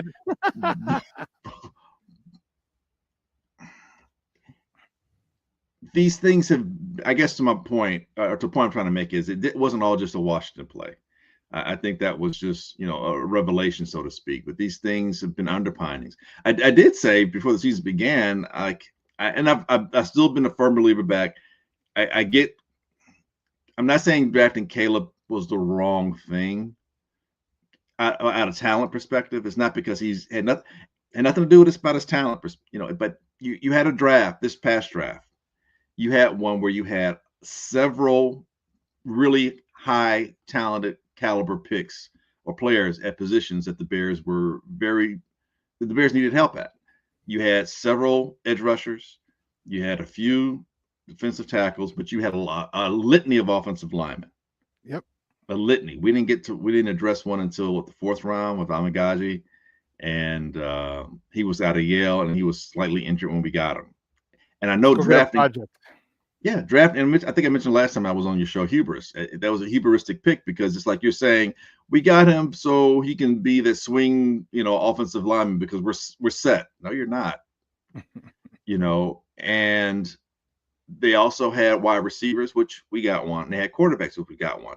I'm not saying we didn't acquire those. I'm saying there were so many of them. Think how good Brian Thomas Jr. is, and he was a late 1st round pick. Think how good Keon Coleman is, and he was high 2nd round pick. High mid 2nd round pick with Buffalo Bills, and those guys are different players. Like Keon is more of a possession guy, I understand, but Brian Thomas can stretch the field, and we still have a little bit of issue with stretching the field. Brian Thomas Jr. can stretch the field, and the quarterbacks, the 2 guys picked after Caleb, they look like they're going to be good NFL football players. So what I'm saying is, go ahead, finish. I was going to say one trade down or 2 could have helped you with your, we talked about the haul. It had less to do with Justin and more to do with you have an opportunity with the 1st pick overall in this particular draft, a very talent-rich draft where you can get a lot of the things you need to help you in case what you do get doesn't work out, and you don't have to squander. And you still got that 1st round money. Everyone said, well, no, you take advantage of having Caleb because you got a rookie quarterback. You still got the same benefit if you take Jaden Daniels, who won the Heisman last year. I mean, it wasn't like Jaden was just some horrible guy. It wasn't like he just fell out of the plane. The dude had been playing for several years. You could track and see he got better each year he played. And he never won anything. I'm sorry. Outside of they both won a Heisman. They both didn't win anything. So don't let that be your only criteria why you don't pick. He's skinny. Okay, he can eat, and he's fast, and he's tall. There's a lot of things. Hit the weight room. Yeah, there's a whole bunch of things. It looked like he's going to last the season. Knock on wood, I didn't just jinx him. And Drake May, I mean, he's not the athlete those two are, but he's not unathletic. He ran for more yards when he played the Bears than Caleb did against New England when we played one another, or when teams played one another. And he can throw the ball. And I'm just saying, man, you're in a situation right now to where Poles did a lot of things that undermined what he had established or was attempting to establish. So for all the good he's done things that have been detrimental to his success organizationally right now. We're in a quandary. And look, the buck stops here type kind of mentality. All these things are starting to point back at him, and he has to have answers. Do I trust him? No, I don't. I'm on the fence with him. I really am. Do I trust Kevin Warren? I give him the benefit of he's still assessing things, and he's had the stadium, but right now the stadium is in the same limbo that it was when he got here. And this team is, if I'm going Dante's Inferno, it's going to hell right now. We're nowhere near Paradiso. So here's the thing. So the Lions have 3 first-round picks on that offensive line. The Vikings have 2 first-rounders and 3 second-rounders. Green Bay, which is why we see that they've regressed, they have 2 seconds, a 4th, a 6th, and a 7th. Okay? Bears, a 1st, a 2nd, a 3rd, a 5th, undrafted. So it's in that order. So the Lions are number 1, followed by the Vikings in the division, followed by Green Bay, followed by us. And you have more. It's 3, 2, none, and 1. But we have an undrafted free agent, so that kind of cancels out our first round pick. So that inability was key. And I just, it bugs me because now, okay, if you wanted to go Caleb, okay, why draft Rome with the 9th pick? Why not draft? And Joe Alt was probably gone, but you had Olu Fashanu. That's Caleb's high school teammate. You don't think he's in Pittsburgh now. You ain't hearing a lot about him. They're not bitching about him giving up sacks. So, I mean, you could have got actually high school teammates, one of the top offensive linemen coming out of the draft, and you could have planted him and Caleb here for the next 10 years. He didn't do it. He's in the Jets. Isn't he with the Jets, Fashanu? Is he? I think he's with the Jets. I think the Zach Frazier, though, the center that we wanted out of West Virginia, he's with Pittsburgh. And he's starting. Yes. Zach Frazier was a stud. I loved him. Let's see. Yes, you're correct. He's with the Jets. Yep, he's with the Jets. I don't know why. I forgot who their offensive tackle is for Pittsburgh. That was another person that I wanted. Yeah, Thomas, you're right. He says Olu went to the Jets. Yeah. I'm trying to think who Pittsburgh got their. But yeah, you said their center. Like, why not take? I mean, okay, if you don't want to take it, if you don't feel comfortable taking a center in the first round, okay, you could have got another stud offensive lineman, a tackle. There you go, Fatano. That's who it is. Olu Fashanu and this guy's Fatano. Pardon me for the Washington. Yeah, the Washington kid. Yep. So you could have got him. All right. And I've said this plenty of times before. Every month, first check you write is for the mortgage. First check you write, got to be to the mortgage. You need a place to live. The second check you write for the insurance, got to have that bad boy insured. And we have no insurance for Caleb. Like, again, I don't think Caleb's generational, but it doesn't mean Caleb can't be great. I think Caleb has all the talent in the world to be a great quarterback. I agree. He's not going to be a great quarterback. You don't protect his ass. Ask Patrick Mahomes, like you said, in the Super Bowl. Got to the Super Bowl and, man, got destroyed. Why? Because his tackles were out. And what do? They addressed that immediately. They really did. They might have had that shit done before the game was over. Like, oh, shit, we're losing? Okay. That's how fast they addressed that issue. Well, Pauls was there. That's what makes it so egregious, is that he's there and you saw that. And again, how many times, I don't know how many times we've all said it, you play offensive line, at Boston College, you're blocking for Matt Ryan, so. And you got to try out here. And you got to try out here. Jason, maybe he's still mad at the Bears and he's undermining us on purpose. No, he might be. No. I'm joking. Subconsciously. Dolphins owner Stephen Ross just sold 10% stake of the team to RS Management and 3% to the Brooklyn Nets owner Joe Tsai. Deal approved by NFL at today's league meeting. Okay, so Dolphins. Okay. Whatever. It doesn't help me in Chicago. Yeah, and Mr. Shorty's like, Shawn Caleb is generational. He's a generational Bears quarterback by a mile. Listen, no, he's not. No, I think you protested too much. I think you try to convince yourself more so than me. He is not generational. Because he still ain't better than Cutler.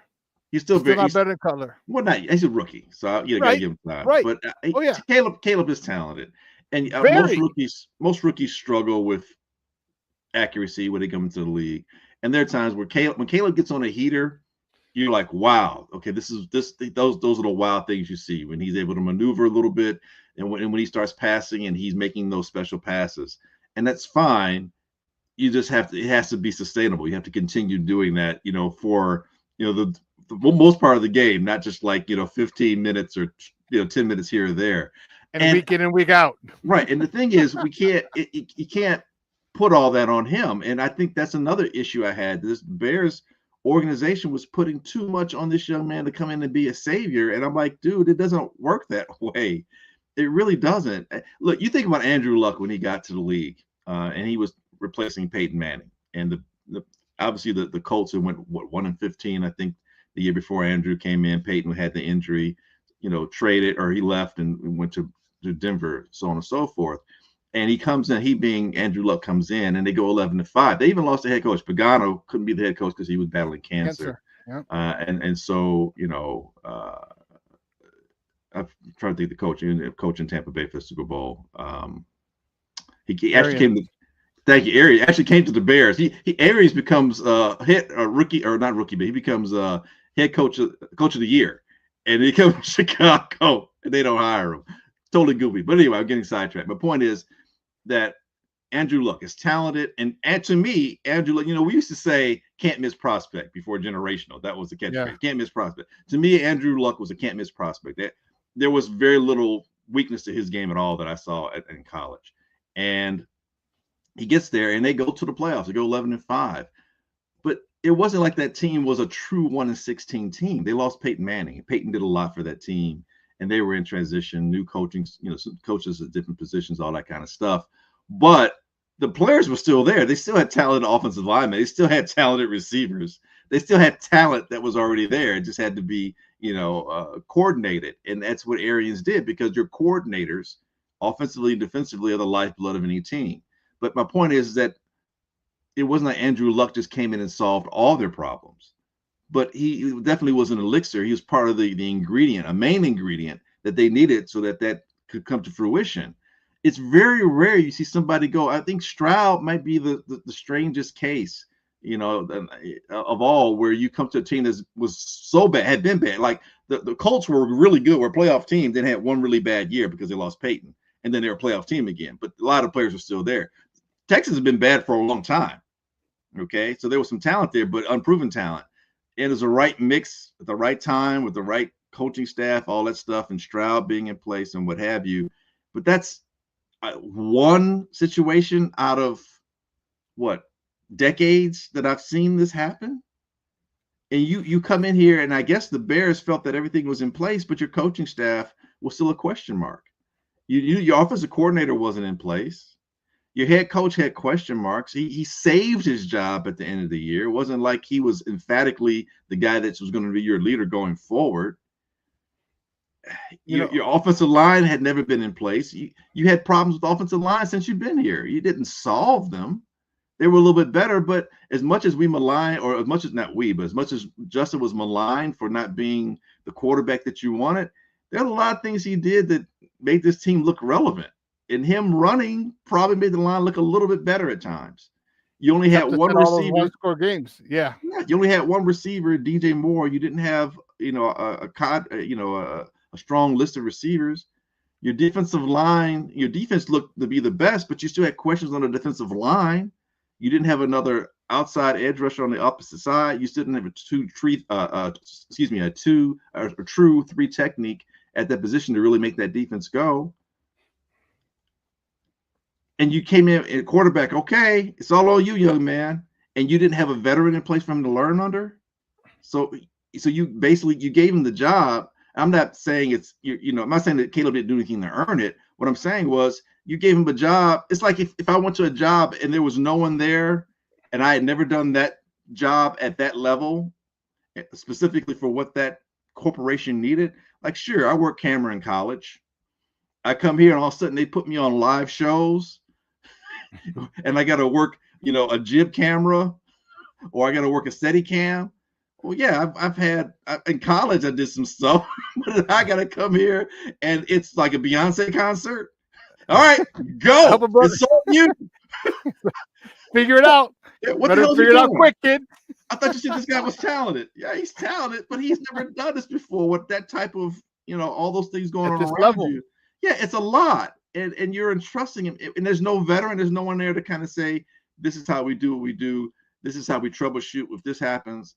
I thought that was a gross mistake right there. Yep. And Bajent, at this point, hell, by October, Caleb played more games than Bajent did. So he's not going to really show you anything. So yeah, man. Do I trust polls?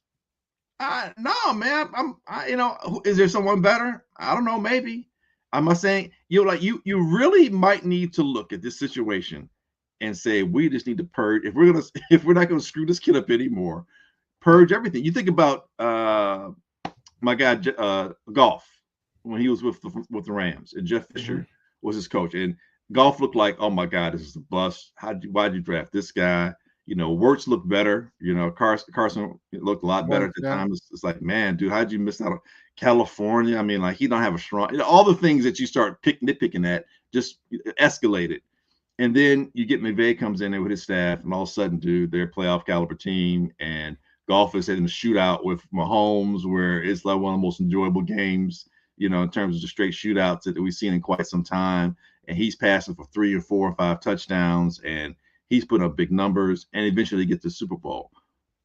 But what did the Rams do? They cleaned house.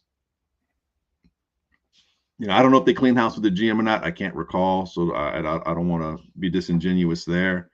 But you might really serious need to consider we need a completely different direction. We need to overhaul. Because the reason why I say that, how are you going to be appealing to any coach that out there, any quality coach out there? How are you going to be appealing to the quality players and the talented players that you need, especially on offense, where there's been the biggest historical issue with the Bears in terms of having a modern offense? I mean, you could Trestman, 1 or 2 years, the offense looked nice. Kramer. I mean, even in the Super Bowl year, the offense, it was still a basic offense. The last Super Bowl year we had, it's kind of a basic offense. Yep. It has to be modernized in a way that's going to be competitive and appealing, so that players and coaches want to come here. I don't know that if I'm a coach right now, I'm looking at polls and saying, you know what you're doing. The Bears look completely dysfunctional, and each week it looks worse. And the only national attention we're getting right now is bad national attention. And people are going to feel sorry for Caleb just like they feel sorry for Justin. And at the end of the day, the fans are the ones that are sorriest, because we're watching all this talent be not only underutilized, but mangled. Like, you did. Look, man, no doubt Justin needed help on some things, but this staff didn't do it. So that kid may just be a career backup at best at this point right now. And Caleb, like you just said, you were just screaming about he's going to be sacked 155 times this year. That's not a recipe for success. That's for sure. And what is that? And not only that, but everything around him is chaotic. So how is that? How, not just on the field, but is Caleb going to start trusting anybody in that room? And what is his team telling him? Like, man, dude, we're going to get you out as quick as we can. Well, I don't know what they're telling him. Yep. At this point, it's going to be do what you think is best for you, because you're the one out there running for your life.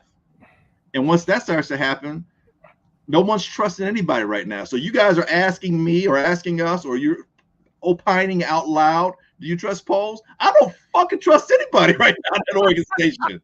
Not a one. You know what? Trust me. You know what I'm going to do for me? For Glynn Alexander Morgan? I'm going to watch the team that I watched as a fan growing up and enjoy that. I'm going to enjoy the Pittsburgh team. Am I batting the Bears? No, I'm always going to be a Bears fan. But I don't have to sit here and take this. Look, you love your parents. Doesn't mean you want to keep taking an ass whooping every time. Hey, Glynn, we got to run. Great stuff, buddy. I appreciate it. But do me a favor, let everybody know where they can find you online.